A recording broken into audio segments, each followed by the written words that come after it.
स्वागत है आप सभी का हमारे YouTube चैनल मावी एजुकेशन में। आज हम पढ़ेंगे 12th क्लास के इंग्लिश बुक का 8th चैप्टर जिसका नाम है फायर हिम।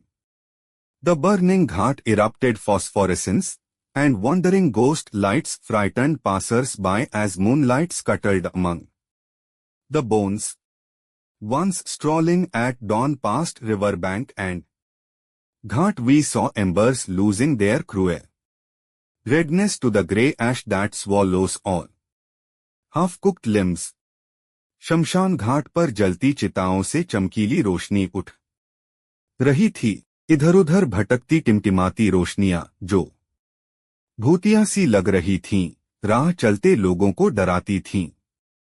जबकि चांदनी हड्डियों के बीच ऐसे घूम रही थी मानो दौड़ भाग कर रही हो। एक बार जब हम सुबह सुबह नदी किनारे और श्मशान घाट के पास टहल रहे थे, हमने देखा कि चिता की आंच अपनी लाल क्रूर चमक खोकर राख बनती जा रही थी, जो अंत में सबको निगल जाती है, यहां तक कि अधजले शरीर के अंगों को भी। कवि इन पंक्तियों में श्मशान घाट का भयावह और यथार्थपूर्ण दृश्य प्रस्तुत करता है, जहां जलती चिताओं से अजीब सी चमक उठती दिखाई देती है जो माहौल को भूतिया बना देती है। रात के समय आग की टिमटिमाहट और उठती चमक लोगों को डराती है, और चांदनी जब हड्डियों पर पड़ती है तो दृश्य और भी डरावना व रहस्यमय प्रतीत होता है। कवि बताता है कि एक बार सुबह वह नदी और श्मशान के पास से गुजरा, जहां उसने देखा कि तेज लाल अंगारे धीरे धीरे अपनी चमक खोकर राख में बदल रहे थे। कई बार शव पूरी तरह नहीं जलते और चिता पर अधजले अंग पड़े रह जाते हैं, जो मृत्यु की क्रूरता और कठोर सत्य को उजागर करते हैं। Bore witness to the fire's debauchery. My father said, "You see those half-burnt fingers and bone stubs. The fire at times forgets its dead." A Zoroastrian eye, my child fingers clenched into a little knot of pain, I swore to save fire from the sin of forgetfulness. आधी जली हुई अंगुलियां आग के इस अनैतिक व्यवहार की गवाह थे। मेरे पिताजी ने कहा, क्या तुम उन आधी जली हुई अंगुलियों और अधजली हुई हड्डियों को देख रहे हो? आग कभी कभी अपने मृतकों को भूल जाती है। मैं पारसी हूं, मेरी बचपन की अंगुलियां दर्द से कड़क गई थी। मैंने आग की भुल्लक्कड़पन की पाप से रक्षा करने के लिए शपथ लिया। कवि कहता है कि उसने अपनी आंखों से चिता पर जलते हुए मृत शरीर के भयावह दृश्य देखे, जहां आग अधजले अंगों और उंगलियों को पूरी तरह नहीं जलाती।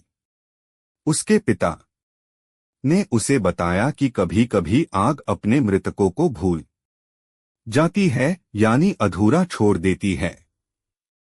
कवि पारसी है, जहां अग्नि को पवित्र माना जाता है, इसलिए यह दृश्य देखकर उसके बालमन को गहरा दर्द हुआ।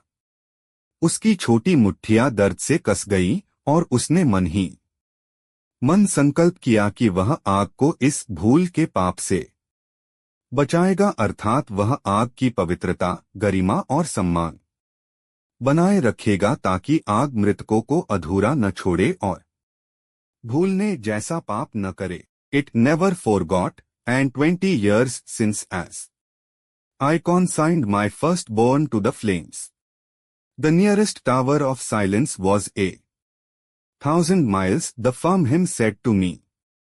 You stand forgiven, broken, yet rebellious. I swore this time to save it from the sin of forgiving. मैं कभी नहीं भूला हूं कि 21 वर्ष पहले मैंने अपने पहले बच्चे को आग के हवाले कर दिया था, क्योंकि निकटतम टावर ऑफ साइलेंस हजारों मील दूर था। अग्नि देवता ने मुझसे कहा था, तुम्हें माफ किया जाता है। मैं टूट चुका था, फिर भी विद्रोही भावना से मैंने इस समय आग की क्षमादान की पाप से रक्षा करने का शपथ लिया। कवि आगे बताता है कि आग ने कभी किसी को सच में नहीं भुलाया था।